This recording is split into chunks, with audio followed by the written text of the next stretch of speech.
Hello, everyone, and welcome back to Dawn of Discussion with your hosts, Guy and Ron. Here we are. Hello. So before we, Hello. we actually start this podcast, there's one thing that I have to say every week, which is that most of the people that watch us come from our Facebook traffic, which is very much appreciated. But you can make it so much easier on yourself to just subscribe on YouTube. You get the notification when we go live.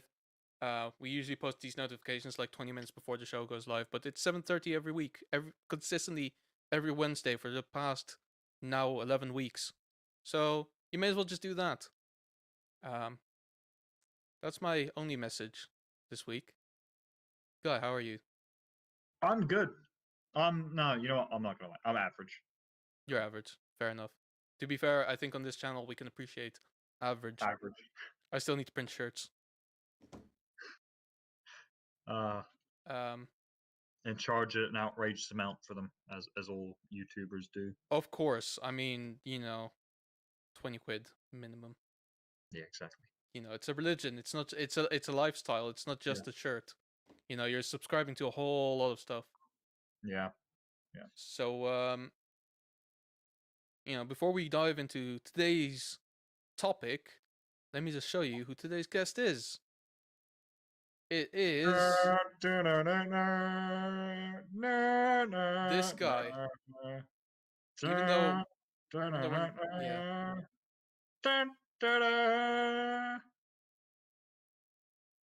even though we're not actually going to talk about this guy specifically, I mean, we are a little bit, a because little I feel bit. like we should probably talk about what kind of a job we thought he did, Sure. considering that if anyone doesn't know, well, most people probably don't know yet. Henry Cavill's time has come and gone as Superman. Yeah, It, I think that's it pretty much, appears, yeah. It's been official yeah, since years now, though.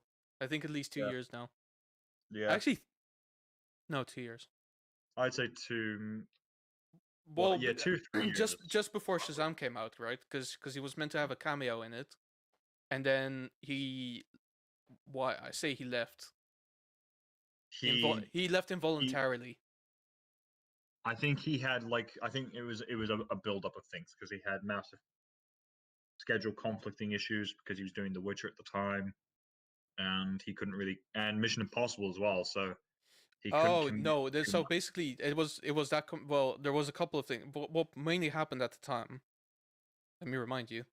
Um, so he was uh asked back to do the reshoot for Justice League at the time. Yeah, And so he was meant to shave the mustache, but he had a contractual obligation with Paramount because he was doing Mission Impossible to keep the mustache. Hence the horrible CGI. They were like, "Fine, we'll just work around it." But he was still shooting the film as they were doing Shazam, right? And the guy making Shazam at some point was like, "Hey, I'd like to have a cameo with Superman," and the studio was like, "Okay, great, we'll set it up." So they asked Henry Cavill, and his agent said, "No, he can't do it because he's block booked for Mission Impossible. He can't do it." And so they're like, "Okay, fine, then he won't be Superman anymore." And that's kind of where wow. that's where that left off. The only time after that where he's ever been Superman again was for the reshoot for Zack Snyder's Justice League, Yeah, and that's it. yeah, He has said, however, that he would like to play the role again. So it's not yeah. like a definitive like He's not coming both back side like after it's yeah it's not a mutual like don't want. I think it's more of Warner Brothers is kind of like avoiding storylines for him to participate in. Because let's be honest, Ben Affleck quit the role of Batman, and now he's coming back as well in the new Flash film. So Yeah, it doesn't make a difference in that regard. I think what I get the sense is if him or Ben Affleck were to come back, it would be for the team up films. I don't think they're ever going to get their solo films now. I think that time had come and gone. Yeah, which is unfortunate because we It do is. have a bit of news, and you know what? This news is actually almost like a month and a half old to an extent. So it's weird that we haven't actually talked about this before. But To be fair, I a think a lot new, of things are happening. Yeah. also true. Anyway, a new Superman film has been confirmed.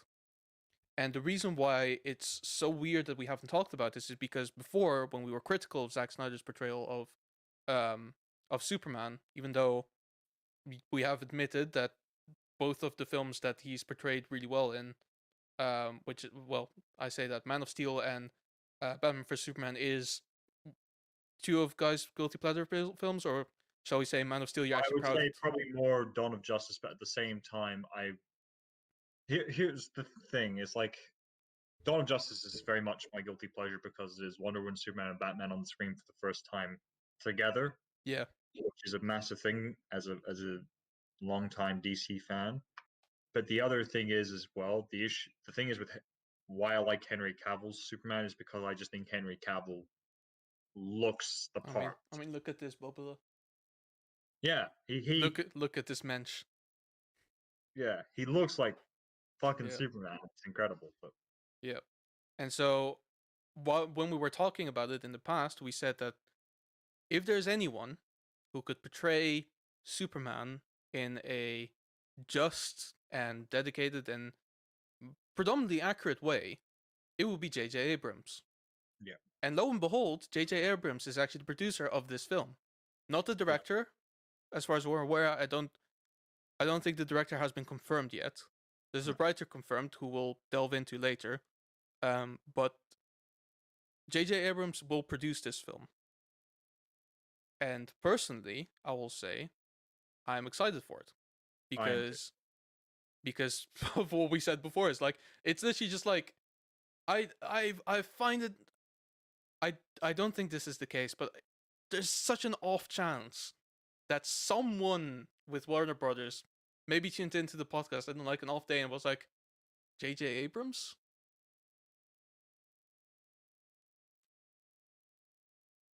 Hmm. If so, they never fucking dropped us a comment, sons of bitches, saying thanks for the idea. Yeah. So we are expecting a level of commission, Yeah, but also not really. and For a credit as various executive reasons. producers of the guys who came up with the idea. Story credit, please. Even though we did not come up with the story at all. Um, Mm. But yeah, there's been some outcries though on the internet because obviously J.J. Abrams has some stuff on his name. People have been critical of the Star Wars films, as have we. Um, but I People have don't been blame him. critical of his Star Trek films, which I don't think we have been. I actually I didn't. No, I think more people have been critical of the Star Trek films. I don't think they've been as vocal. They've been. I think some people have said, "Oh, it's not my thing," but no one has said, "Oh, it's definitively the worst thing ever to do with Star Trek." Yeah. Well, this is the thing, because the main reason why I wanted to talk about this today is because I'm, for some reason, subscribed to Quora, and sometimes I delete those emails usually outright because I am really not interested anymore usually. But Oh yeah, yeah. Same. yeah, but sometimes I see like the subject line, and I'm like, interesting. And the subject line that I received this morning was, "Will J.J. Abrams destroy Superman?" And I can actually share you the screen because I have the article in front of me. Will J.J. Abrams destroy Superman? And I read this article because the first thing he says is, "Yes, that is a sure thing." And so I was like, "How is this a sure thing?" And he said, "They say one image is worth 1,000 words, and for that reason, I'm going to show you this." And he shows this image. Um, Like it's weirdly this goes into that video I was talking to you about earlier that I watched today about people basically fitting their narrative. It yeah, feels like J.J. Abrams is being treated as a scapegoat because I think he did a really good job with Star Trek. It felt like a Star Trek film. yeah. It felt Star Trek, and the first of the new sequel trilogy, Episode 7, I think we've regarded as probably the best of those three, at the very least, Oh, easily. easily. And that's probably the one where J.J. Abrams had the most love and heart Yeah. and really tried hard and actually worked. It felt like a Star Wars film. Also, let me have it on record as well. That film, however bad it is and however bad the implications are with that, is objectively better than episode 1 and 2. Oh yeah, absolutely, Like absolutely. it doesn't matter what you believe. I will go and say that I prefer watching episode 2 over 7, but Yeah, it's impossible to deny that as a film and in terms of production value and story value, that film is the superior film. yeah. I think about to talk about like with uh fucking Edge. Star Wars' issues did not start JJ. with J. Abrams. It No, started way before that with they sure Catherine. finished with him. It finished with him, but it's not. I would say while he finished it not in control and basically with no other choice or option to go with. And the two things that probably killed the last trilogy were two things. Firstly, and the biggest part is Catherine Kennedy, and secondly would be the fans to an extent, but not as much as Catherine Kennedy, I would argue. Yes. And and here's the quick thing. I know some people would be wondering, oh, you're not going to say Disney. No, because Disney, gave us Marvel and the Marvel Cinematic Universe, and they entrusted Kevin Feige to do a good job, and he did. So I think it's more Disney put people in charge and then go, okay, you got it, all right, good. Now let's go see what else we need to do, and that's it. Yeah. And they turn around for 30 seconds and look back and go, well, what the fuck happened? And Yeah. that's it. Like I'm gonna be really honest. The only thing that really Disney really cares about regarding Star Wars or Marvel or anything is how much money it actually brings in. It's Exactly. the only thing that matters to them. They don't care what the fans really want. They only know that if they give the fans what they want, they'll probably receive money for it. Mm-hmm. But to do that, they have said, you know what? We have a Marvel Studios division. We have Lucasfilm as a division. Kathleen Kennedy's head of Lucasfilm because Yeah, I think she was already when she was Lucasfilm got acquired. she was like second in command while George Lucas was still in charge Yeah, before. so she got the promotion. Disney Yeah, like made it so. Head of Marvel Studios, they had selected Kevin Feige. So if Marvel becomes crap for whatever reason, it's not Disney's fault. It's it's Feige's Kevin. fault. Exactly. But with that, obviously comes that, Yeah, if he's doing great, he's doing great. Not Disney as a yeah. corporation, but Disney because they anyway. That's a completely, Because you know, I think quickly, like the way I've always kind of seen Disney structure is basically Marvel and Lucasfilm are the production companies that actually make the films. And Disney's the guys who fund it, but also do the marketing and the merchandise. They don't actually contribute, I think, to the stories unless they're forced to, pretty much. which they were with Episode 9. Oh, And I there you think go. episode and Solo, when they saw the rough cut and they were like, "Oh God, what the fuck is this?" and took Yep. control. So, to continue on with this film, obviously Yeah, we trust JJ. and Um, JJ Reach yes. because he's and what else is actually I'm gonna look up JJ's filmography because he's done Oh some well, other he's done stuff. Super 8. That one was fantastic. Yes, Super 8 was fantastic. I don't care what. He's done several other films. I think they were predominantly sci-fi films. I think we've already gone very in depth about why we think J.J. Abrams would do a good Superman film. So Yeah, let's not worry about that. What we'll say, what we'll go into now is there was another article that I found that was based on a Reddit post. So I will actually display the Reddit post because that's slightly more fair. And so this Reddit post was posted by someone named Green Ballerina, who is apparently a writer currently optioned and working on a script on a Warner project that's not superhero related.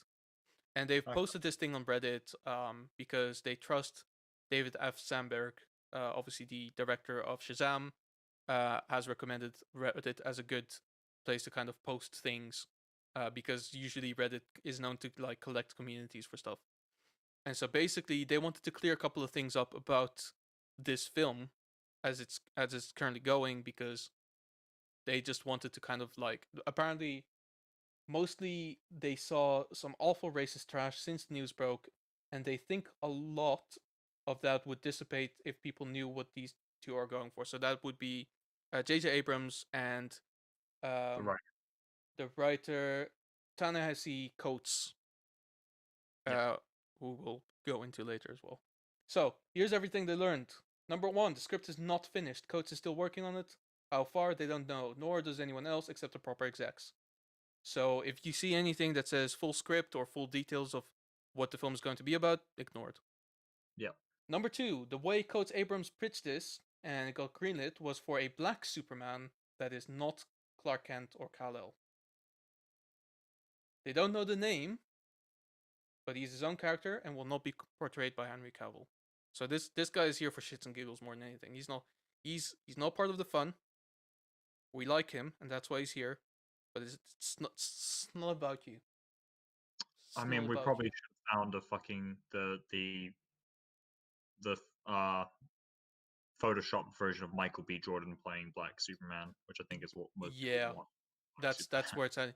Yeah. So I'll be honest. Like personally, don't give a shit.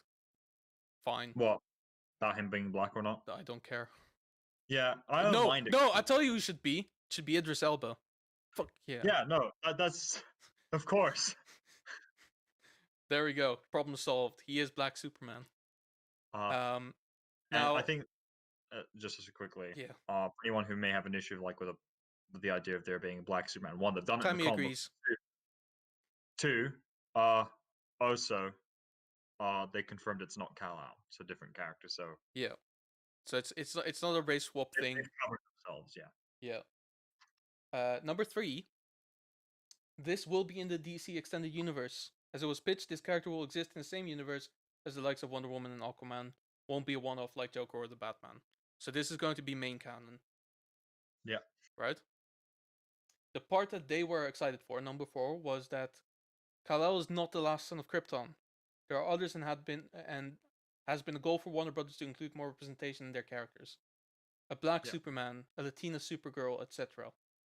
This is why I'm starting to worry. Yeah, that worries me, a Latino, because they already have Latino. They have Jessica Cruz, Green Lantern, if they wanted a Latino superhero. Yeah, and I'll be honest, but it's not Supergirl or Yeah. Superman or whatever.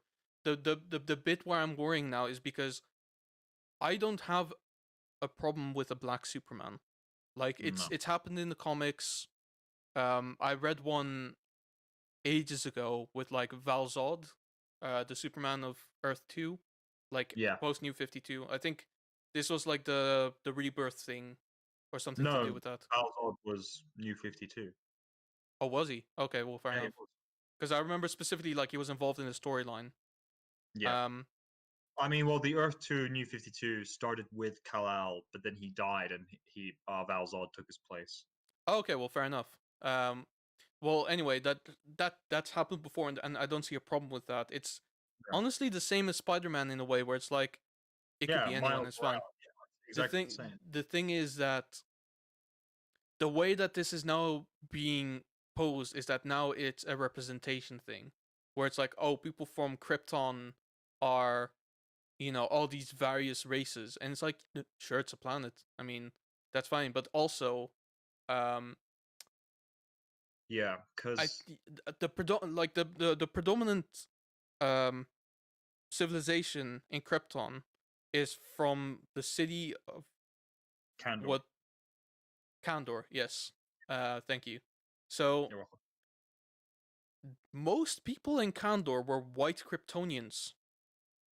Yeah, and I think the other thing is that troubles me is that, and this is an attempt to have inclusion, is the forgetting of one particular thing. Superman's symbol means something. Yep. It has weight to it, and it can't just be given to anyone. You have, like Thor's hammer, you have to be worthy of it before you get it. And that's the thing. If they went with the idea of it's Val Zod, and it turns out Zod had a son, and he's come to Earth, and he's now getting the ropes of who he is and whatever. I'm not saying quickly, guys. We're not saying that's what's going to happen, but as an example, If that that was the case, happens. if that happened, I'd like it that throughout most film he doesn't have the symbol Yeah. or the suit, and it's only to maybe towards the halfway point or towards the climax of the film where maybe someone like Amy Adams is Lois Lane who returns and basically is like Clark retired or he's dead, but he would want you to have this symbol to be that hope, and then he would don the symbol. Don being Superman, he would go out there because he would have earned the right to wear the symbol. Yeah. And also, to confirm as well, historically that symbol doesn't just stand for hope. It is a house symbol. It is Exactly. it is a It's family crest. Yeah. So no one fucking this is the only person that I would like to see wear that family crest. There's two, honestly, maybe three. Is Jor-El, um, Kara, or his mother. Like if his mother like comes to Earth and goes like, "Shit, I'm alive somehow," and becomes Superwoman or something like that, and then turns into like this whole evil thing that was the case with like post rebirth, um, Yeah. Jor-El, then fine, that's cool too. I'm cool with that, but Yeah. no one else should wear that. No. No. The house symbol has weight to it. Wait, The so if esteem. so, Tommy is saying so if Idris takes his worthy places back, something doesn't he have to wear an eye? I don't know. I don't know what an eye would stand for. I mean, Zod's symbol is basically just a Z. Because is his last name? It's not his name. Is no. It's not his. It's not his name. His name is not. It's not like Phil Superman.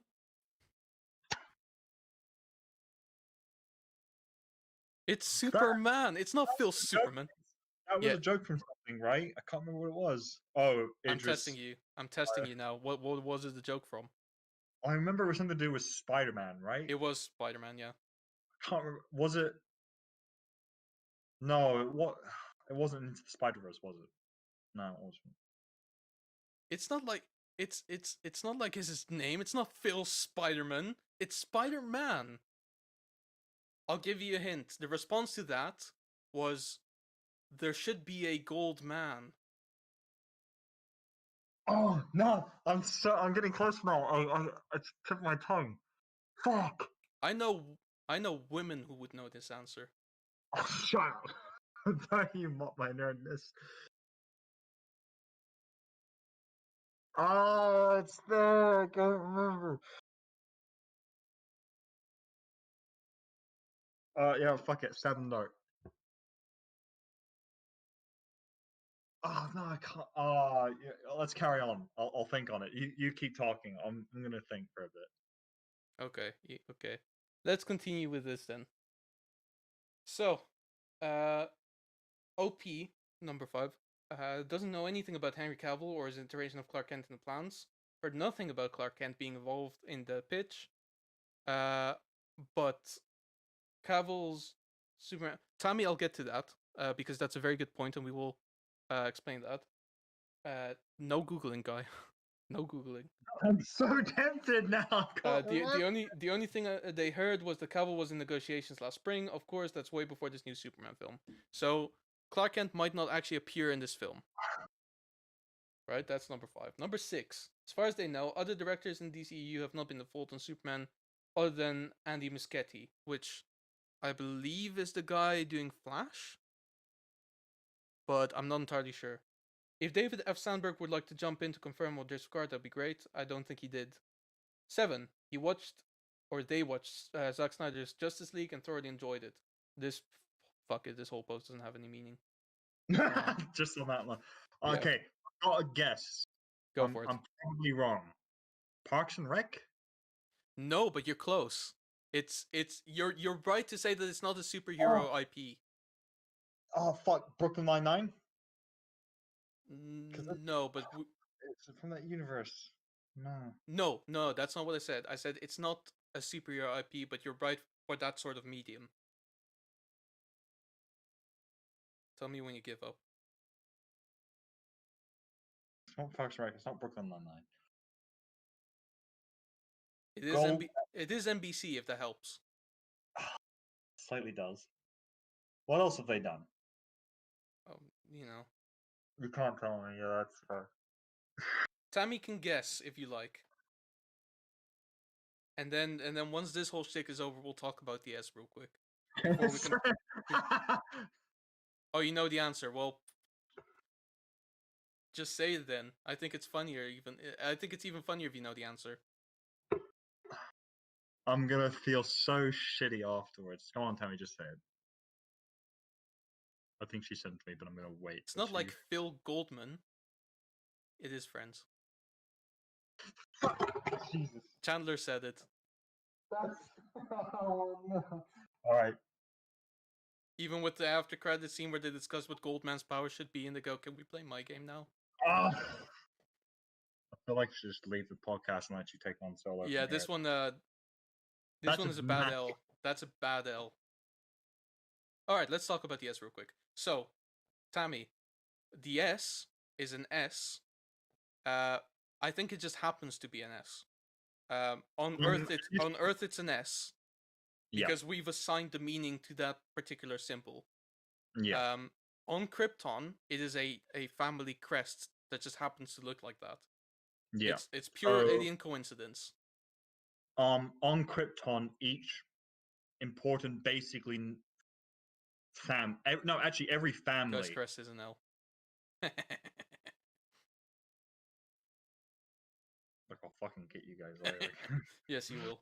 But every single symbol has every single house and every single family has a symbol, and they're usually in a kite-like shield, and it's something. So with Kal-El's family, which is the House of El, it's the S. And it's sometimes on Krypton, each depending on which iteration, the house symbol also has a meaning attached to it. So on Krypton, the House of El symbol is also the symbol of hope. But Yeah. that will I vary. wonder what the meaning is of the House of Zod. I wonder because it's got to be something like loyalty or patriotism or something like that. Does God symbol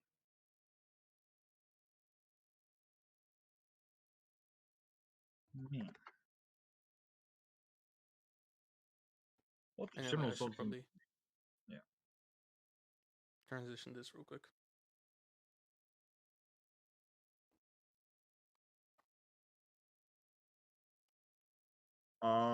It doesn't seem like they've given one to it. That's fine. That's not the worst thing in the world. Yeah. So yeah. So one of the things that that I do want to talk about as well is obviously with this film. There's two people currently connected to this film, which is producer J.J. Abrams. Yep. And writer Ta-Nehisi Coates. I don't know how to pronounce his name. Specifically for that, I watched a couple of interviews with him and I listened to the interviews saying his name, but it all sounded too much like Tallahassee Coates. And it's like, but the spelling doesn't even connect to this. Wait. So I don't know how to pronounce his name. So if you were to watch this beforehand, though, I apologize. I think it's Ta-Nehisi. Yeah. Correct me if I'm wrong. I dare you. And I'll be honest, like yesterday, I had like a weird experience, right? I don't know how, but like for some reason, like in my mind, I must have known something in the world was happening to someone I dearly respect. I had trouble sleeping. Like I tried to go to bed at 11 o'clock. I had trouble sleeping. Didn't know what it was, but like I started just like going down the YouTube rabbit hole as one does when they can't sleep. And I started watching a bunch of Jordan Peterson videos. Fuck knows why. Like it's like I haven't watched many videos of his in ages, but like I watched lectures about him and like, stuff that is, deeply interesting, like why people are generally depressed these days and stuff like that. And so this morning, I read that article that I sent to you. And so I looked up this guy because I wanted to know his credentials. Ta-Nehisi, that is. I wanted to know his credentials. I wanted to know what has he done in the past. Mm-hmm. The first thing I find is that he's apparently one of the current writers of Captain America, and has written a mockery of Jordan Peterson in the form of Red Skull. Right? And so I'll show you the first article that I found about it. This is from Variety. Jordan Peterson says he inspired the villain in Ta-Nehisi Coates' Captain America comic. Right? And so basically what is immediately obvious here is the picture of Red Skull, within the background 10 rules for life. I will say going into this conversation, I'm biased, right, in whose side I'm on because, well, I own this book, so it's in reverse. Unfortunately, it's Jordan B. Peterson's 12 Rules for Life. I actually really like this book. I think it's a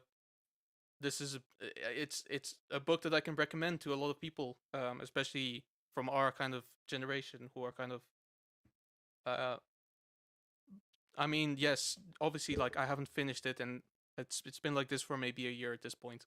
But there's some really good stuff in there. It really uh basically, so the book is about um in the core, Jordan B. Peterson, portrayed up here, not the red one, the one next to him, um, is a psychologist from Canada, and so basically, this book is kind of a response to a lot of people's um, testimonies to him and his observations to that he looked into that, and he cross-referenced a lot of human nature with animal nature and psychology to do with religion and stuff like that, and really kind of looked into um, what makes what makes it so that the human being is depressed, and what would be uh, um, a way of getting out of it.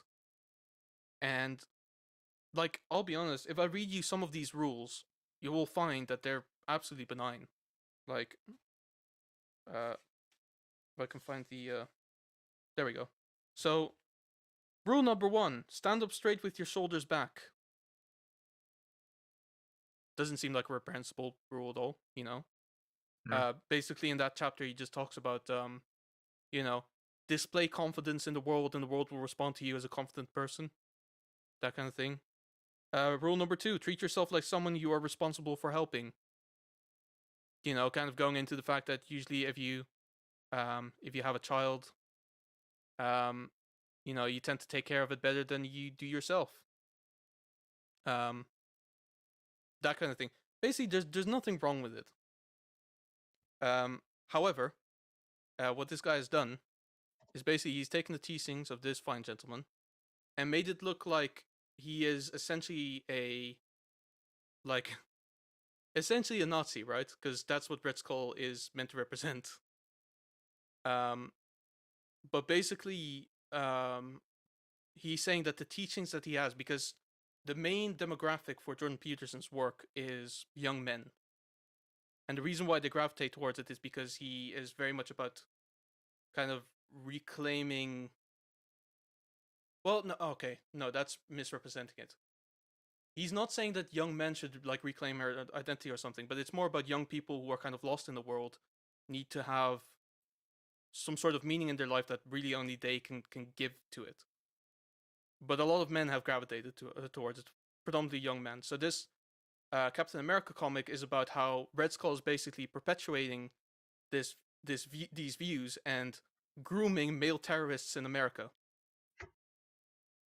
And that's the first thing I heard about this guy who's now writing a new Superman film. And I thought to myself, gee, that's not exciting at all. Um, you know, Yeah, yeah. I think this is a couple of panels from this comic. You know, which could be taken out of context depending on yeah. what it might be. So basically, what Captain America says here is, "What has happened to the men of the world is." No, sorry. That's Red Skull saying that.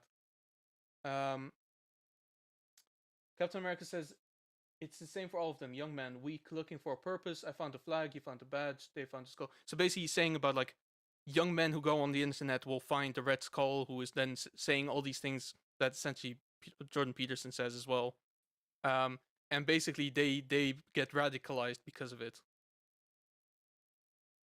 Yeah. Um, and so, well, that was the first thing I found out about this writer. So I started reading more about him, and apparently, he does a lot of writing on like white supremacy and like reprimanding it and stuff like that, and Yeah. going against that. And so like a lot of people are not really keen on him writing a Superman film because apparently, well, Superman is inherently a very pro-American character, right? He grew up Yeah. in the most American state there is. In his own Yeah. words from Man of Steel, he's as American as it gets. Yeah. Um, and so basically, they take someone who's so fundamentally anti-American in so many ways, which is what they say.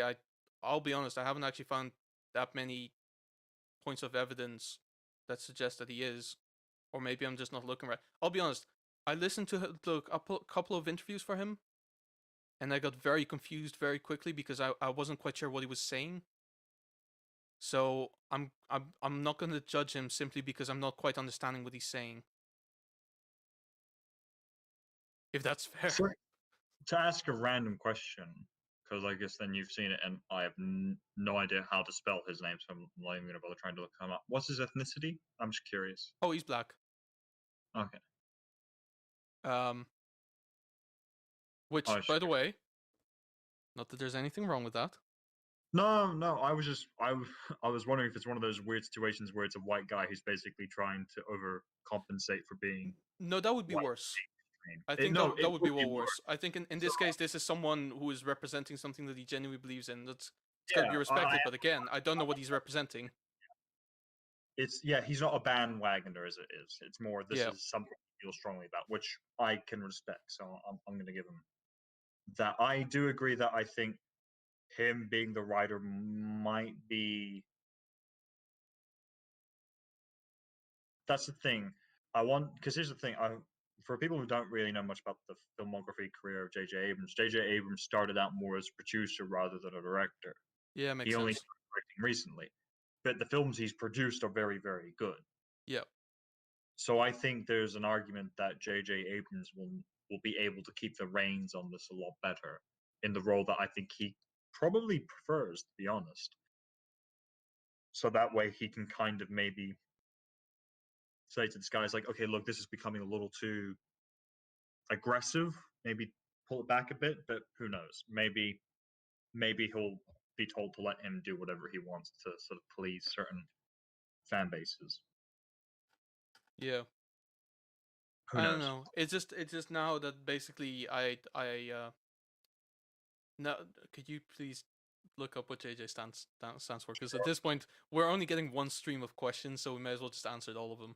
Uh, um, at this point, just because of this whole like Jeffrey Jacob this Adams. really Jeffrey Jacobs. Yeah. That's Sorry, let me double check. Jeffrey Jacob, not Jacobs. okay. Jacob. Fine. Still, okay. Um, well, basically, like this can go any way you want, but basically, because of this whole Captain America thing, right? He wrote that, Yeah. and he basically made Captain America kind of anti-American in the comics, and really kind of that. Considering that he's doing a Black Superman arc, right? Yeah. Which again, we don't have a problem with. We might have a problem with the implications that go with that, according to this Reddit article that doesn't necessarily confirm anything, but Always puts just it with a pencil. But yeah. yeah, It always, yeah, gives an idea of what it's about. yeah. Should someone like that, who has a very clear idea of, well, again, I say clear, I still don't understand what he's saying, but should someone with a political opinion that is displayed in such a way be writing a comic book phenomenon that really isn't about these things? Either Yeah. Captain America or Superman, because I think they're both probably the most American characters. Like there's a character in I Marvel mean, Comics called with America that Captain isn't even that American. I think with Captain America, it's sort of almost an unspoken rule that he's just pro-American. You know, you don't need to Yeah, tell people, "Oh yeah, of course Captain America is pro-American." It's like, yeah, yeah. name is literally Captain fucking America. Lebes Whereas, said though, in Winter Soldier, he is clearly critical of American policies, but it takes for you to take to come to terms with the flaws of a nation to truly love it. yeah, he's defending the America he knew, not the one that he sees before him, Yeah, which is different.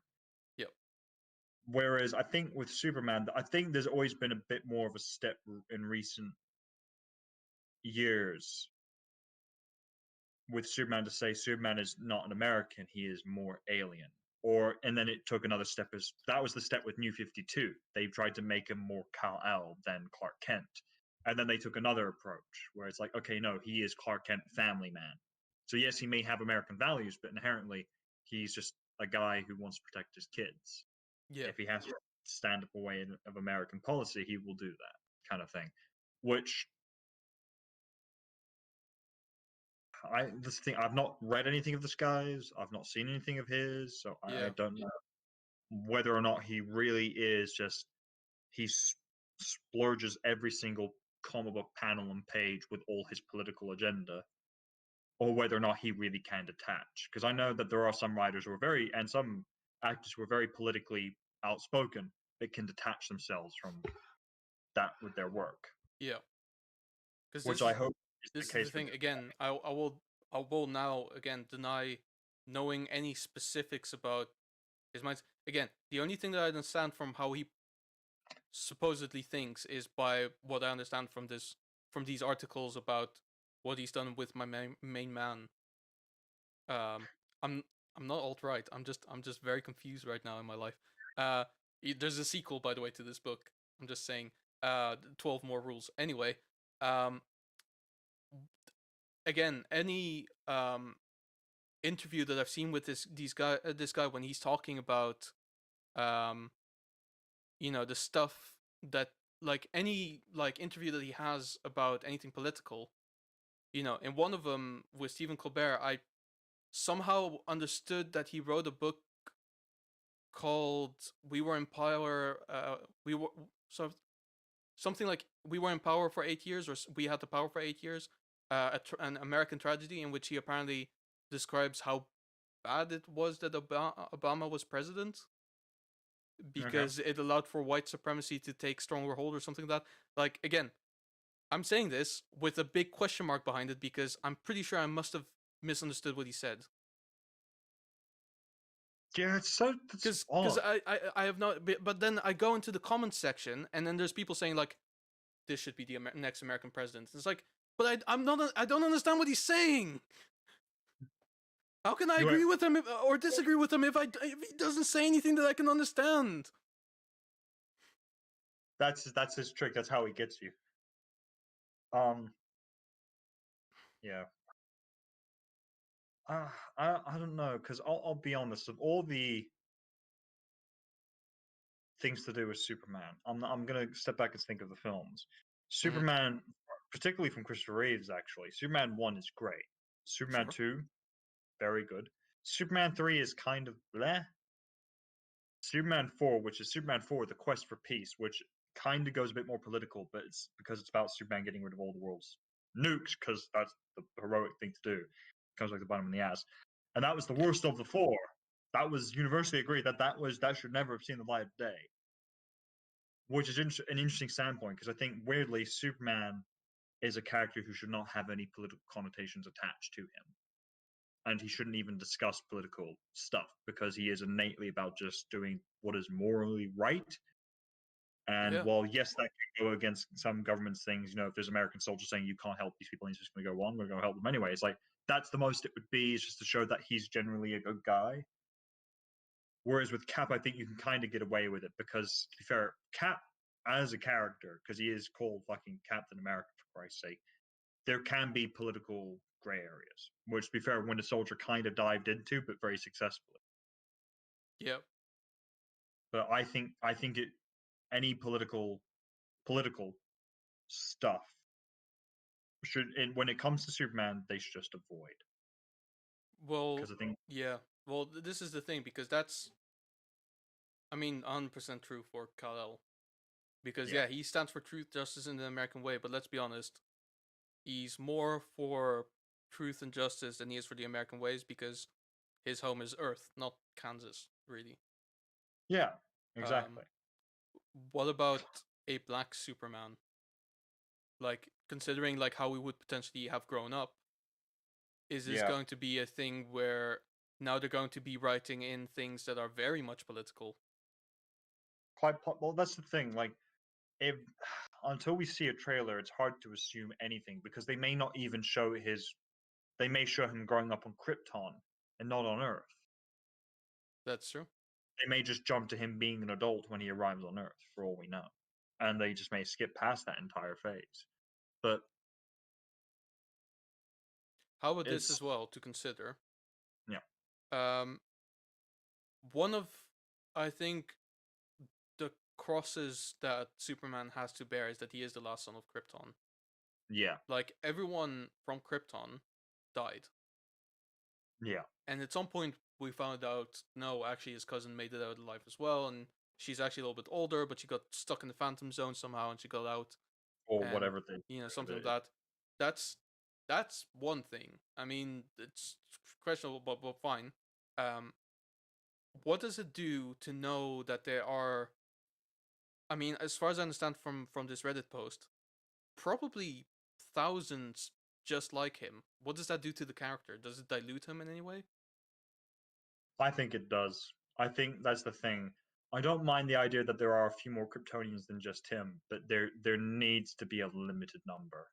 Yeah, Otherwise, the idea of an entire race's hopes and dreams now rests on his shoulders is that fades. Because what in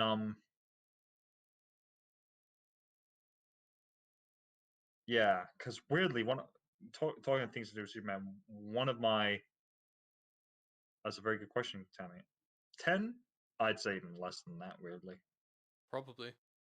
Less Well, than 10. well, this is the thing. Like there were in All Star Superman, there were two more Kryptonians, and they were evil. Yeah. Yeah. And also to go into what Tommy said as well, which is they could just be making a DC Black Panther. Which, funny enough, this writer that I've been slagging off, despite not really understanding his political alignments in any sort of way, um, except that he is apparently a liberal, but I don't know what that means. Neoliberal, by the way. Um, he also wrote Black Panther comics 5 years ago, and is actually credited as a source writer for Black Panther in the MCU. So go figure. Yeah. The problem is, yes, Black Panther was political. I think it hurt the film a little bit. Yeah. In some ways. In other ways, I think it did it in a particular way that sort of still worked for itself because the more Yeah. political, like outrageous character was the bad guy. Yeah. Which I think is a I think the thing is I think that works really well. But the issue is I don't think people got that. Or at least the wider spanning audience didn't get that. They were like, "Oh, this is really cool. It's a black superhero, and he's fighting for black rights." It's like you're not seeing that the villain is doing the exact same thing, but he's just doing it in the worst way possible. Yeah, Like, it's a very confronting thing to see your side of the argument with the extreme. yeah, Is that his name? that's his name. Apparently, it's Egyptian. Never going to be able to pronounce that fucking thing. You see why I apologized up front. No, I see. I don't. Oh, you love that guy. Wait, Tammy, could you please? Okay, I know that you Tammy, jumping on the call is are you probably. actually being serious? If you do, please explain to me what he's about because I couldn't understand. You can send us a WhatsApp message if you want, or post it up here. But yeah, then we can read it in a bit. But Yeah, yeah, because I genuinely want to understand this guy because I need to know what I'm in for, and also I need to understand why. I mean, look, we've talked about celebrity culture before, and it's unhealthy. But he did genuinely attack someone who like puts so much fucking positivity into the world, and doesn't get all the credit for it that he deserves. To be absolutely honest with you, yeah, like I think there's a rule in here actually that you might like, which is I'm talking about the book again that I've not finished. Um, rule number 12: pet a cat when you encounter one on the street. But the thing is, I need to read that chapter to understand what he's talking about because that chapter is like 30 pages that has some sort of religion connotation as to why that is. And by the time that you're done with it, it makes perfect sense. Like, okay, I know that this is not what the podcast is about. No. One day, Before you, because uh, this could be a rabbit hole you could go into about 10 or 15, 20 minutes. Let's be fair. yes, I will say this. One day, because Tammy said something that is potentially true, which is that I will never read the sequel. I will get the sequel as soon as I'm done with this book, and now I have motivation to finish this book so I can do the sequel. As soon as I'm done with this book, I would like to talk about it because usually we talk about comic book stuff and films and such. Yeah. But I'll be honest, we've gotten slightly more political lately, and Yeah. I feel like that's the only natural result of the landscape of comic books and films and as they are Yeah. right now. Which is a I think shame. I think this book is inherently not political by someone who's been given a political meaning. And given that we are essentially the demographic of this book, I just want to talk about it Yeah. That's because I think it's important to know like what some like I think it's a good example of like going by your perception of someone rather than by what that person has actually said, which is why I have such a difficult time um judging Mr. Coates. Because again, I don't understand what he's saying. But I don't, because of it, I don't want to judge him. I don't want to say he's a bad person because the only thing that I understand from what he thinks is again from something that he did in a comic book. And Yeah. let's be honest, there's a lot of people who did something in the comic book. Yeah. So I don't want to judge him, but this is naturally where my mind is going. That's the thing. Like, like I, I don't know. Yeah. I'll wait and reserve all judgment until if they ever release a trailer for if they actually do start making this film. Oh no, I will reserve my opinion about this until the film comes out and I have watched it because I I can't no. judge it by a trailer.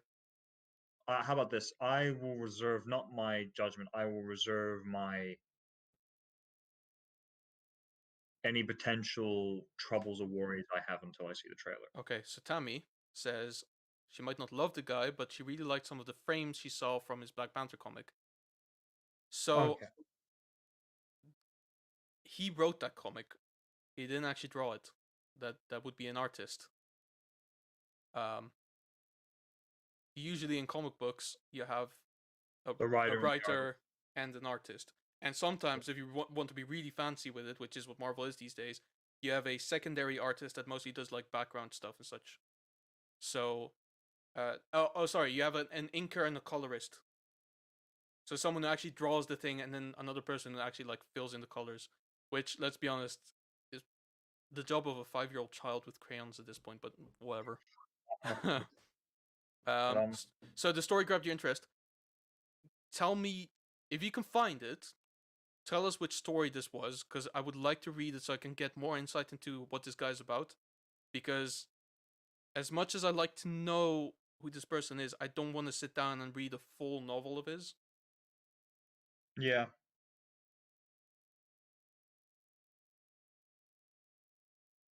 Especially because the only thing that I really got from him in the interviews was slavery bad. It's like, yeah, I know. Well, to be fair, yeah, that's just you would hope most people think that now these days. Cool. Thanks, Sammy. Yeah, no, genuinely. Like at this point, it's like when people, I sometimes just want to like go out in public and just like state very loud and obvious facts. Like trains, huh? Always late. Very expensive. Um, Comixology did give them out for free. Oh, I remember that. That was that was ages ago. I think I may have. I need to On a find my random account. note, you Yes. want to know where he comes from? Where does he come from? Baltimore. Baltimore. He was born in Baltimore. Okay, well that's a state. Yep. So maybe Am I he's just right? a Baltimore accent that is just Yeah. incompetent in a weird way. Yeah. The thing is, I don't have a problem with misunderstanding his accent. It's just that No, no, no. I'm just saying maybe it's Baltimore accent or something. maybe um, it's a city. My bad. My bad. See, even when I say obvious facts, they're still wrong. Um, Yeah, it's the state of Maryland, not Baltimore. yeah, okay, fair enough.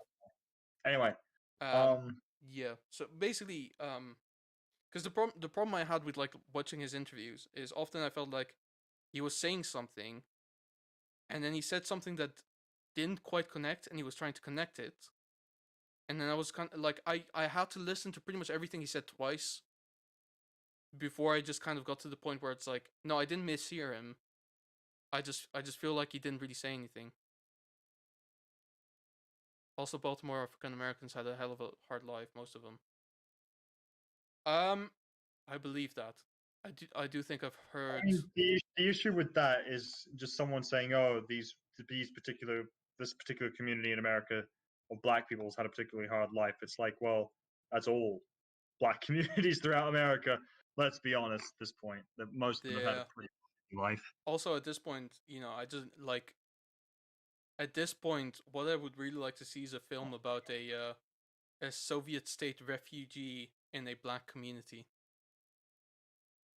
Call it a character study. Because the problem is like, yes, they had a hell of a hard life. I'm sorry, I can't make these comparisons because that's ludicrous, but I am. And also, like, yes, they had a hard life, and I'll say the unfortunate reality is that African Americans in most Still, of last century have had a hard life, and still some of them, a lot of a them lot of them. actually still do.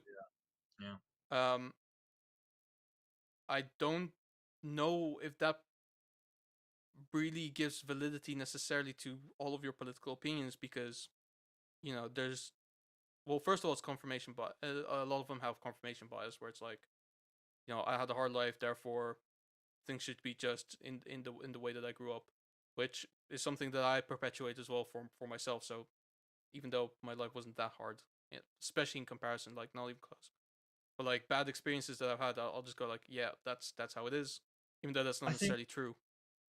that's always. I'm digging a grave like 12 foot deep. Yeah, you are.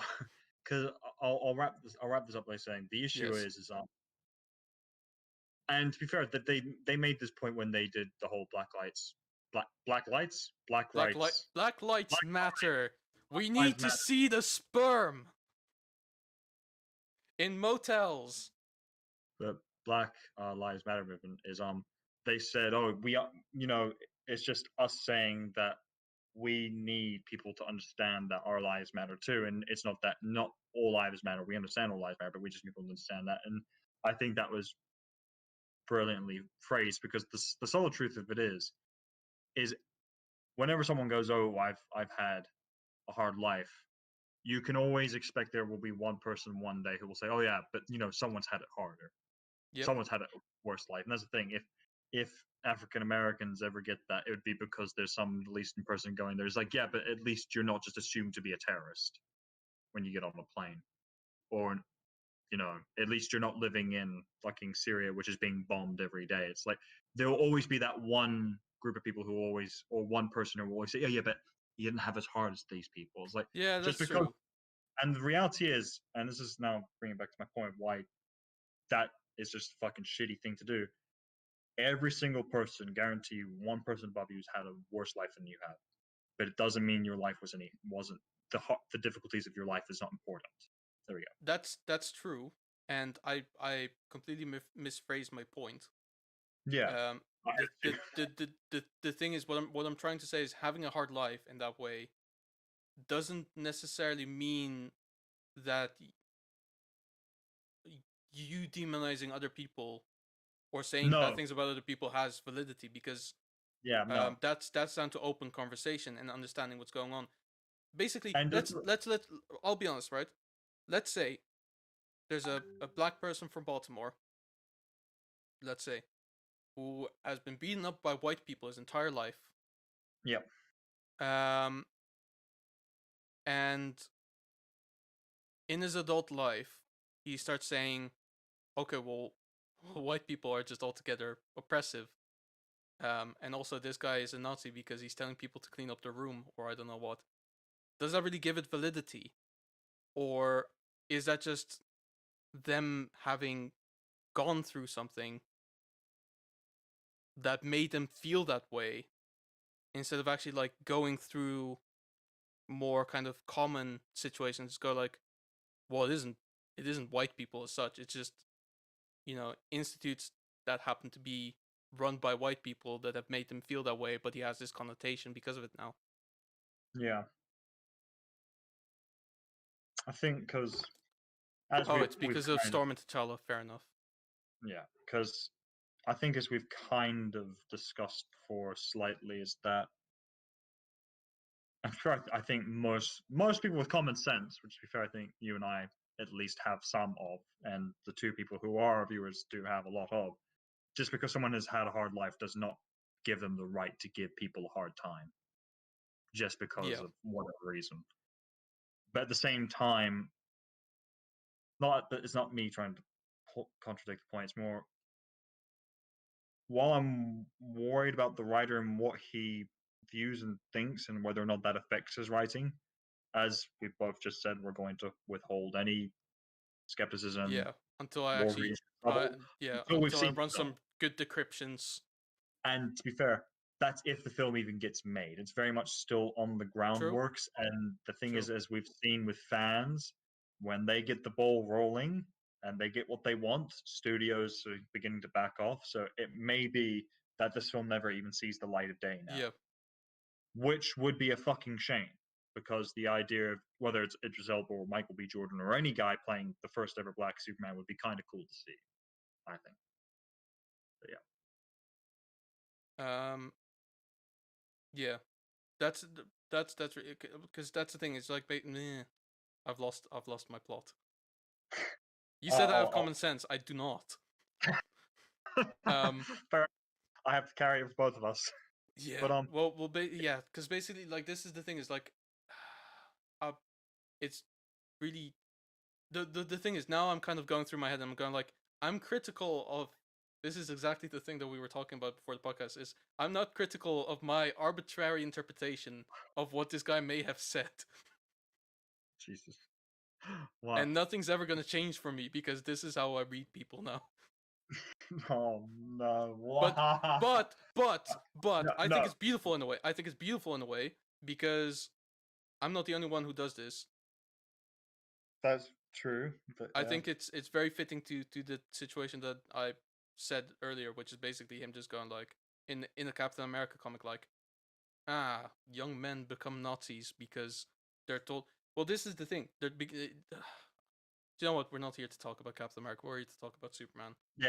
It will be a decent Let's film. It will be a decent film, yeah. It'll be a probably, decent if film anything. because J.J. Abrams as a producer has been consistent, and as we've just briefly discussed at the beginning, we don't blame him for how the sequel trilogy for Star Wars ended. That was on No. Catherine Kennedy more than anything else, I would argue. And the poor choice of not having either the same writer or director throughout all three films to keep the continuity of the goddamn story. Yeah. Well, I this don't is know the why thing. they didn't. Yeah, Like the but, core article as well. Like, are you are you sorry, no. I'm throwing the Star Wars stuff away because that's fun. okay? Okay, We've gotcha. done that. Well, basically, one of the things that the person in the core article actually said, um, is, we'll get into that later. He said is that J.J. Abrams doesn't care for canon, but I don't think that's true. Especially if you look at Star Wars, No. like, that's unfair to say because he was completely left out of all the decision making in the second film, where all of the canon that he Um, set up was completely thrown out. and with the third film, he was very much left in a corner with what he could do, and at the same time, um, Disney were very much big hand on script, positioning it so the writer had to write in a particular way, essentially. So he didn't get much choice Yeah, by that way. it's true. Also, Captain Also, America and Superman are not the same person. I mean, they are in terms of their beliefs, I think, and they're both Um, tall. They're both typically white. They're both gorgeously handsome. They both okay, have well blue that's a very simple way of saying that they're the same person. I don't. eyes. Well, all white men are Captain America. Is that what you're trying to say? Hal Because Jordan is clearly, this guy in this Peter Captain America Parker's. comic says the opposite. No, Um, it's more. I think that they both share enough of the core beliefs to have the argument that they're I I think they're coming. relatively similar. I think they're coming from different places. They're coming from different places, but that's the thing. When they did do the Avengers Justice League crossover and they had them not like each other, I thought that made no sense. I feel like if anyone, they're the two that would probably get along because they're both about truth and justice and freedom and hope and believing in the best of people. Yes, but one of the things that we've not really ever gone into is the fact that truth and justice are technically, well, no, technically they're robust, but philosophically they're very abstract concepts. Your truth is not my truth, and my justice is not your justice. Yeah, true. And this is why I think it's important that Captain America and Superman are from two very different places. Is because Superman has grown up on Earth in whatever modern era the writing was at the time, right? He wasn't Yeah. a consequence of war. He was raised as a normal child. Um, was, as far as I'm aware, bullied, which most superheroes were anyway. Because let's be honest, that fucking happens for some reason. Except for Thor. Thor was the bully. Thor was the bully. Yes, that's true. He was the jock. Um, and uh, Superman developed these powers, kept them secret because he was like, "Oh fuck, now I'm weird and shit." And his parents taught him that he is special and he's meant for a greater purpose. And he's learned that with his powers, there comes a significant amount of significance That to protect the people that he responsibility, yeah. loves. Yeah, that's very With true. For Captain America, that's very different. He grew up completely, uh, like, first of all, poor. Second of all, completely insignificant, right? A husk of a man. Barely even, you couldn't even call him a man, to be honest with you, because he was so against, like, well, he didn't read this book, obviously. Like, not standing up straight. You know, he was scrawny. I think he may have had an illness of some sort. Like, Yeah, probably or growth deficiency or something. something like that, yeah. His ideals didn't perpetuate from his from the knowledge that he is special. His Yeah. beliefs perpetuated from a point of patriotism, especially due to the fact that there was a war, and he was fighting to end the war more than anything, Yeah. or he wanted to. And they said, "You aren't special, but we can make you special." And Yeah, and because and he knew what life was like when he was special and when he was new. Went into yeah, ice and then woke up suddenly a legend, but in a completely new landscape. yeah. Because I Superman think didn't have that. actually, Sorry. because I think the fair point is weirdly in that sort of sense of being special. Cap was never special, but then was told he could be and made to be special. Clark was special, knew he was special, was told he was special, but was told that didn't have to define who he could be later on. Yeah. Because that's a very interesting thing. Clark, they both ultimately chose to be heroes, but they chose for very different reasons. Well, yeah. Clark, in a sense of doing what was right because his father taught him to, and he thought he owed it in a way to his father after he passed. And whereas Cap, still kind of similar because he always wanted to do the right thing and wanted to be there in the trenches with all the other guys, and then Yeah. got all these powers and realized he had that power to help them. So Yeah. similar but different. But I also think a that's fundamental difference is mhm. Clark Kent doesn't actually exist, but is someone that Kal-El aspires to be and pretends to be in his living day because that is who he genuinely wants to be and identifies himself as. Yeah, Steve Rogers, as far as Captain America is aware, is dead. Like, he yeah, died when he went into the ice. No one really knows who he is anymore. It's just Captain America now. That's his yeah, entire identity. He's, yeah. in that sense, He, he is yeah, more akin to Batman than he is to Superman. That's very true. I think, yeah, because I think as we've discussed before when we've talked about Captain America as a character, that basically he's if Superman and Batman had a love child Yes. for in all intents and purposes. Because that's the funny thing I think about Cap versus Superman. Cap is that guy who could have had a normal life, but had that taken away from him, where Superman is the guy longing for a normal life Yeah. and searching for it. Which, yeah, And I think that if Captain America found out that Superman has a farm that he lives on, he would fucking go mental, probably. in what way? So You basically, mean, in one or way, he would appreciate it because it's like that's probably as American as it gets. Fair enough. yeah, But also, it's like you'd rather be there than like in the front lines protecting that. Like you see, protecting that farm as a necessity rather than your duty. Even though, because that's not, I'm not saying that that's what Superman is about. I'm just saying that's the idea that having a farm like that would impose upon Captain America initially. yeah. Uh, I think, Obviously for Superman it's a duty, like he sees it as such. yeah. But also sometimes as a necessity. Let's be honest. Sometimes he wishes he It's not just even just that. It's a legacy, the farm, in the end. He stays on the farm. He works on the farm after Jonathan and Martha have passed because of the connection. I think it would be interesting if they ever did meet and had that argument because Cat would be taking that argument of you're not there on the front lines, and then Superman's like, oh, the front lines over there, he'd just be gone, and then oh, they're all safe. Oh, because I can do that thing you can't, which is super I speed yeah. back and I don't think they would constantly like I don't think they would constantly disagree. I just think that Captain America would find it very difficult to accept that something is I think there would possible almost that be an, way. I think there would even be an essence of envy, Yeah. jealousy from Cat because he sees this golden god living a very normal life and somehow still able to be that hero that everyone needs him to be Yeah. when he's needed. And that's the thing. I think my ideal version of Superman now is more family man than Superman, but he's Superman when it is necessary. When the world truly needs him, he will be there. But he's kind. I like the idea that he's letting go of the reins because he wants the world to figure out stuff on its own.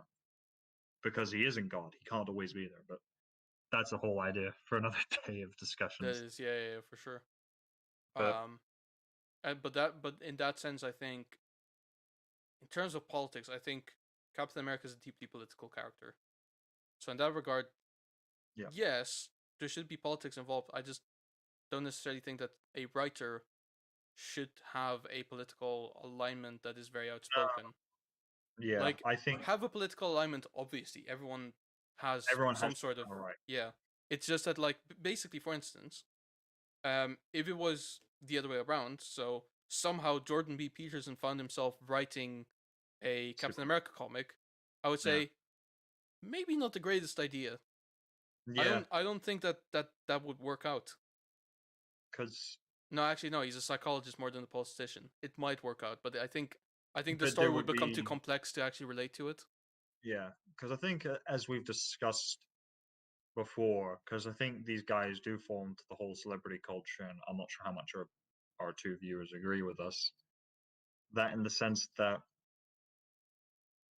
celebrities have a certain sense of responsibility when talking about politics and needing to be careful because they can shape the views and mind of so many people, and therefore people don't form their own views and opinions; they form the views and opinions of those they're listening to. True And neutral. that's the thing, because thinking of the idea of when Chris Pratt was talking about people should go out and vote, all he simply said was people should go out and vote. Yeah. Nothing wrong with that. It's important to remind people that they should. What you should never do is then say, "Oh, and by the way, I'm going to go vote for this guy because I think, nah, you No, fucked up." but even then, I'll be honest. I don't know if it is important for him to tell people to go vote because it's not really his place. He's the act of voting is not a duty; it is a right to anyone taking place in a That's true. democratic structure. And That's so, the people who need the people who need the populace to vote is first of all the voters because that's the only way that they can kind of try to take part in a change that they are perpetuating in that direction, or the people that could potentially get voted on. because they're the ones who actually need the votes to have any sort of political implication, or no implication, influence. Yeah. Other than that, no one should be concerned about that. It's the same. It's the same as, like, if I were a plumber and I would go to a house visit, and I would, like, do the job. I walk out the door. I've just been paid, and I'll just go like, by the way, don't forget to fill up your car's empty tank. It's not my place to say that. It's the car owners Yeah. and whatever gas station they go to, because that's their business. I, I, I think that's fair, but at the same time, I think there's the counterpoint there is that it's a friendly reminder. You know, you're going, oh, don't forget to fill up your car tank with gas. Like, don't you tell me what to do. Okay, 30 seconds of. sure, but you can Fuck, agree. I probably You shouldn't can have that you guy. can agree that it's a little bit weird. I think it is a little bit weird, but at the same time, I think a friendly reminder is not also a bad thing to have. Then, what say if the wording changed? Let's say is like Don't forget to eat your if they fruits and said, vegetables. fair. I hear people. Having said that, I hear fucking people tell me that all the time. Well, So, there you go. That's what I'm saying. but at the same time, I still also understand that I have the element of choice and just go, oh, fucking, I'm not gonna fucking do that Well, I think for a because vote, I it's the don't same. pain on people's words. I But think for I vote, it's the think, same thing. If someone says, "Don't forget to vote," it's like, well, that's really up to me. I decide whether I want to go vote or not, and like these. There's a lot of, like, political I think campaigns it's going on right now, so I know that there is something going on that I could vote on. If I were to vote, it has to come from me, or it's part of that campaign of someone saying, "Oh, you should vote for me," and then I can still consider whether I want to do that or not. I don't I think it don't should be know. coming from anyone else, not no It matter how high profile they are. it just feels like such a extreme, like First Amendment, whatever it is, view. It's like, oh, you can't tell me what to do, so kind of thing. I'm And I I'm think, not saying that they shouldn't be allowed to do it. I'm just saying that from my point of view, they shouldn't be doing that. yeah, Ultimately, all of my opinions are subject to the fact that they will not shape reality. Reality is whatever it is, and people will do as they do. So yeah, I won't ever go out and say they shouldn't be allowed, because it's not up to me to say. I'm a yeah. 24-year-old unemployed man who clearly has chosen the worst fucking time in the world to do his laundry. I cannot tell the world how they should be behaving. I can only give an idea of what I think should be going on. That's the thing, though. Just I think like a lot of it has to do. Part of it in the end, and this going into that we don't like the celebrity culture, and there's also recognizing it is a thing. Yes, if your fucking plumber told you don't forget to fill up your gas tank, that would be fucking weird. But ultimately, in the end, they're not going to help themselves, and people will listen to them, and people will ask them. And I know, as I've said, I know I'm probably kind of shooting myself in the foot here, saying, "Oh, Can we talk goddamn." about Ginger Thor? What is Ginger Thor? Is this? No, Thor's originally ginger. Oh, yeah, I can get In behind Norse this. Yeah, mythology, he was originally ginger. Um, fair enough. yeah. So when they referred to him in Norse mythology having fair hair, it wasn't that fair hair was blonde? It was They just saw you curly. had hair and they were like, "Nah, that's fair." No, it was the style of it. I think it was either straight or curly. Either way, it was It would very have been straight, probably. fair. No, I Then think it might have again, been curly. ginger hair curls up usually. It does. So I think he had fair hair, which was that it was curly and Yeah, luscious, and he was worth it because of L'Oreal. Couldn't help it. Thorial, am But I right? I get the joke. like because going back to our word Yes, please. discussion of when Chris Pratt, if I heard a celebrity say, "Don't forget to vote," it doesn't feel like them telling me how to behave. It's just it feels like they're reminding me that there is maybe not a choice, but reminding me that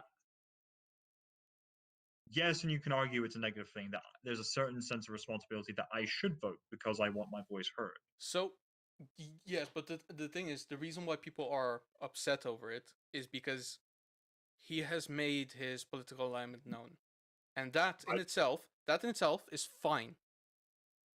he votes Republican. That's fine. There's no problem with that.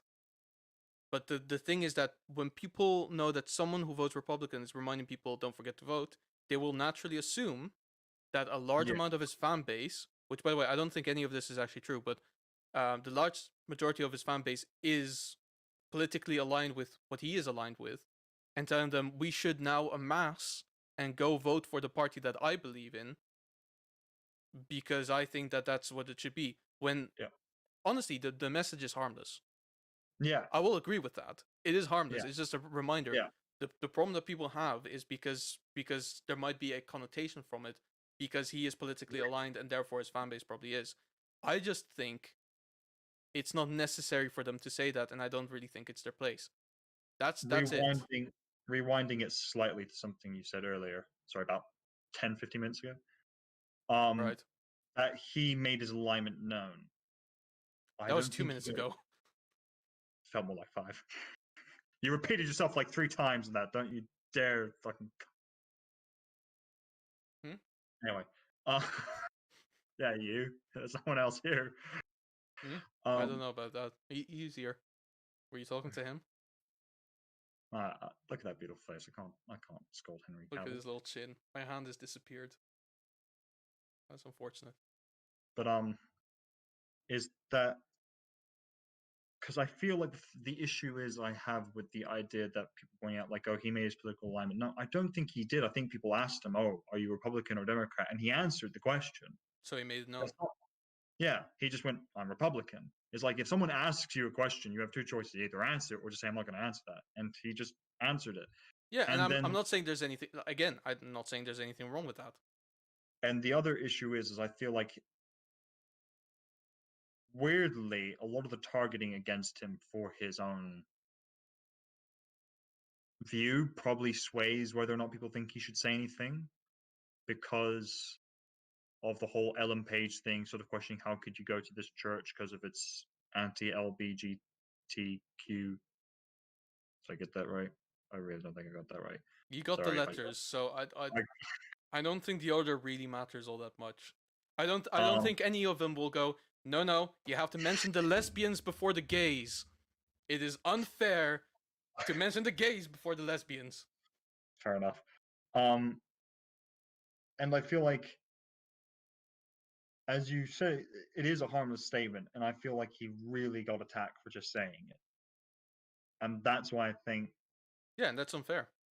it is unfair because I think the other point is people have a right to freedom of speech Yep. still, and if it's harmless as people going, let's say, if because here's the thing, going to the other idea, if someone on your Facebook then posted, "Don't forget to vote blank blank this day on blank blank this time," I would think, okay, friends. I mean, I'm not an American, so whatever, but I feel like that's the issue, as we've talked about with Hollywood. You know, if Ellen Page or is it Eli Page now? Can't remember.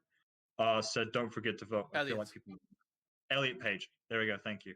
Said don't forget to vote. No one would have an issue with it, the fact that she said it.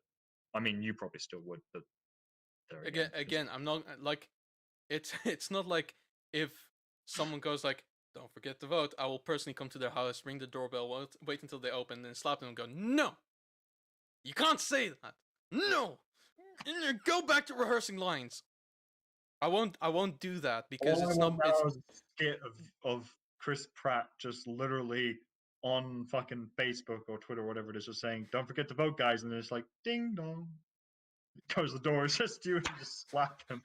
Just say, and then "Don't literally tell just me what deck to him. do." He's unconscious on the floor. Don't say that.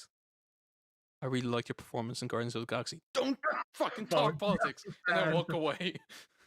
Uh, no, no, you like you go to walk away, but then you stop yeah, and you're like, you cut off a piece of his hair and then go, yeah. and you run off with Because the piece of his because hair. as much as I believe that it's not necessarily their place to say anything to campaign for any sort of politics or to tell people to go out and vote in that exact same way, I don't think it's my place to tell them off for doing so because I I'm not their manager, I'm not their agent, I'm not anything to them. I shouldn't have to tell them how to live their lives because I'm never mind who I am to them. Who am I? Yeah. I am again like I don't have any credentials that make me qualified to have it to do any of that. I'm just saying that in my opinion, which I will perpetuate to be humble, but is really totalitarian when it comes to that point. Um, some people have a responsibility of basically for most people. I think it goes out. You choose what you want to do in life, and it could be anything. There could be multiple things with that. You at some point generate a platform just because our society kind of works that way, but not necessarily because you intend Yeah. to. But you roll with it. But then the question for you is then whether you're using this platform because you know you have this power, or you choose not to use that platform because you understand the responsibilities that come with that, and you decide, no, the thing that I'm known for is the work that I do, the job that I do, which is an actor or a director or whatever, and you stick to that. And you do that, and if someone asks you during an interview or something, you can tell your political alignment because freedom of speech. You know, you can say whatever you believe. Yeah. That's not a problem. No. Um, I think I I've think said my this before, and I will always remind this to everyone. I think I had a history teacher once who failed me horribly in the first year, but then I kind of made it all good, and we got to talking a little bit more. And one of the things that I found out about history as well is that it's more connected to philosophy than anything else because that's where everything kind of perpetuates from. Yeah. Um, and one of the things that he told me that I will never forget, except for this very moment where I literally just had the words and it's gone now. Fuck. hate when that No, happens. sorry, I remember now. He said, freedom um, inherently means the ability to do and say whatever you want without taking away the possibility of doing so from another. Because the only way that we can have true freedom is if anyone is allowed to do and say whatever they want. Yeah. Within reasonable bounds, obviously, that makes sure that you don't prohibit anyone else from exercising this right. Yeah. And with that in mind, I will never tell anyone else what to do. I can tell them what I think they should do or what I can recommend them to do, but I can't tell them what to do because that's not on me. Yeah. Um, Just one random question. yeah. Can you vote in the English Prime Minister No, I elections? cannot. Okay. I might be able to, but I have to look into it. I don't think I can because I'm not a British citizen. No. Unless you have British citizenship, you can't. I No. have residence. Right. I can vote in the I need. Netherlands, but I never Oh, do. you got. All right. No, that's fair. Can you just send me the time frame of when the elections are on in the Netherlands? I think they just passed. Shit. Why? Because I just would have. I'd set myself a You reminder. would have told me who to vote for, yeah? No, I just would have said, "Hey, Ron, don't forget to vote." That would be it. Yeah, He's that's such gonna a it'll gag. be it'll be in March. So have fun. You're gonna have to wait an entire year to pull this gag, and then hope that I remember any of this conversation. Because my short-term memory is completely gone. So I'll be honest, I don't even remember where this conversation started from. I So don't even. But oh man, that's not true, but yeah. I really fucking missed out Yeah, because I just think but that would be just again, a great. beautiful example. As I said, voting is a right, not a duty, and as Yeah, such, not once in my life have I ever voted for anything parliamentary. And the reason for this is because I'm completely uninformed on any of the party's specifics. yeah, Um, the one time that I voted for anything was something that absolutely did not matter, and I got berated for my vote. Um, basically, I voted for someone because I knew they were capable of doing the job, and that's because they helped me do a project for school. It just kind of happened to be that way. I did like it.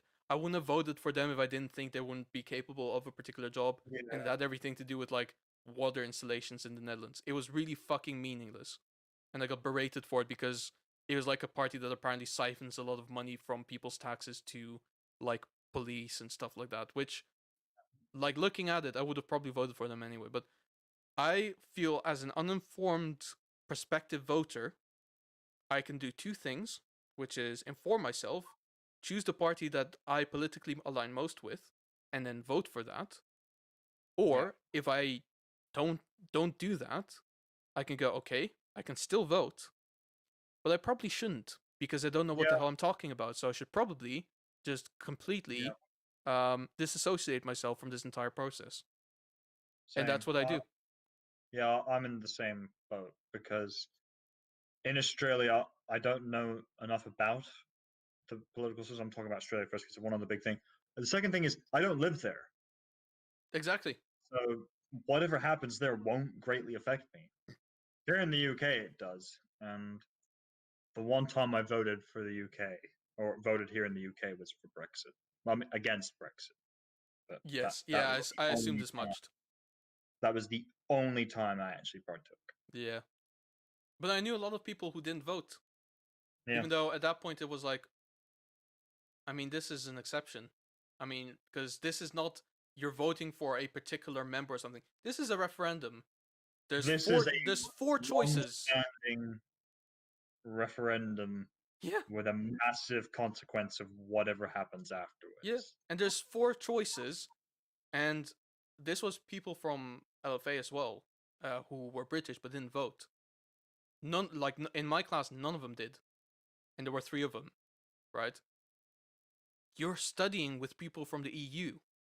You are taking away the possibility of this happening. Well, no, that's not true. You're making it more difficult for something like Harder. this happening further down the line.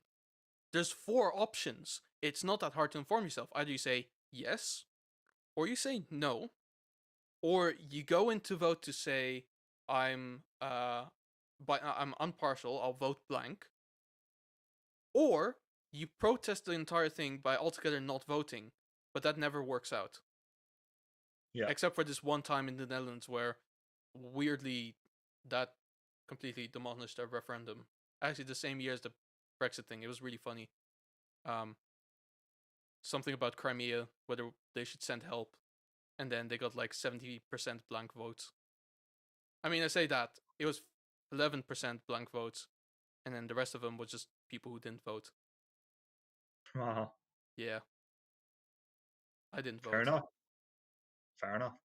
Um, That's always the issue. People are less likely to care about foreign policy, about well, anything. that, but also it's the kind of thing where it's like, at that point, I think the people in the Netherlands were kind of like, well, it doesn't matter what we say, you're gonna do it anyway because we know what you're about. You're gonna take away from our cultural budget and push it on to this, even if we say no. So we're not even gonna bother get off the couch. And lo and behold, that's exactly what happened. So, there Yeah. we are. Yeah. Anyway, this got very political. It did. As is the trend for the I last 3 weeks. Um, feel like more than that at this point. That's just the trend for our series is inconsistently. I'll Some be episodes yeah. we managed to not go political. Then there were other episodes where we just go completely political. Well, this is the thing. I feel like at this point, in pop culture, especially like the way that things have gone in recent It's years, it's unavoidable. I it think is when we unavoidable. started out, uh, Nearly just what just over 3 years ago, I think. 3 years ago, something like that. Yeah. Um, Yeah, about when we start, 2017. yeah, Yeah, late. I roughly. think it was like we did the pilot December 2017, and then I Yeah, remember when we actually did the proper series at your place. I remember one of the early episodes was when I got called from where I was gonna end up working, like during the recording of the episode. So it would have been like early 2018. So yeah, just over 3 years at this point. yeah. One of the first things we said is we're not going to discuss politics, because we want to I avoid think that at all costs.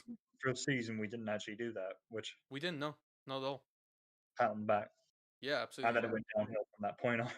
Yeah, because it's unavoidable at this point. Like everything is so Yeah, incredibly interlinked, which is exactly why I everything. don't want them to be.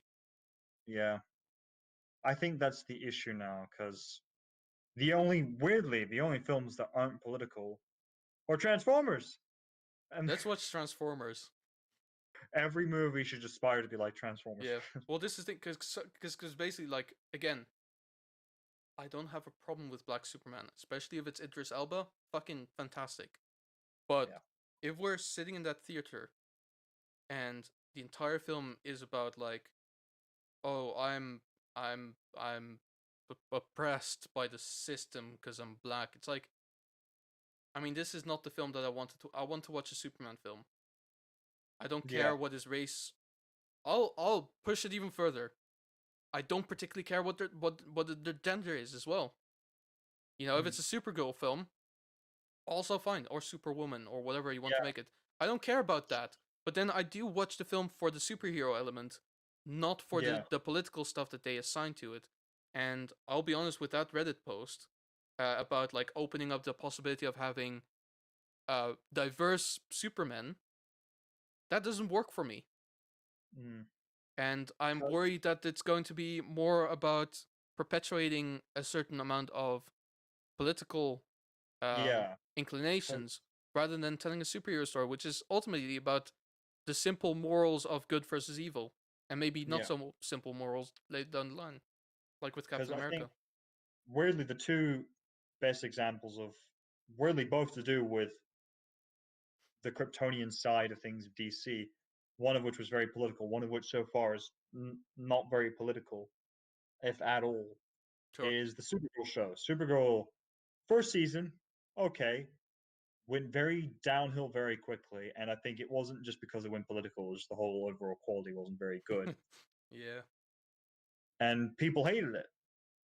And I don't get me wrong, there were people who really liked it, but a lot of fans were like, this is not this is very difficult to watch. this is difficult and cringy to watch. And now they've done the Superman and Lois show, which is about Superman being a dad, occasionally failing at it, occasionally doing a good job, Mm. balancing his work life as Superman with his family life at home. It's very interesting and people love it. And at no point is it political. It's just about a guy who is struggling with the duality of being a dad and a husband and being Superman, which I think is a very compelling story. Yeah, which is perfectly fair, Yeah, and that's all we're looking for in the end as well. So I think the yeah, best way to sum up this episode is we're not racist. Let me rephrase that. We don't have a problem with Black Superman. We trust J.J. Abrams. What are you doing? What is this movement? digging your grave. You can still see a bit of me. 1 second. Yes. We There we go. we don't have a problem with J.J. Abrams. In fact, we still think that he's going to do a good job producing this thing. Um, guys withholding all opinions about the writer. I will try to decrypt his messages at some point to actually understand what he's about. Um, but we'll see what direction he's going to go in. And this is a decent book. It's not filmed with you know subliminal messages about committing hate crimes. It's just a book about how to fucking organize your life, which is why I only read half and not the whole thing because it got very confronting, very confrontational very quickly. Thank you very much for watching. Is there any closing notes that the cat would like to share?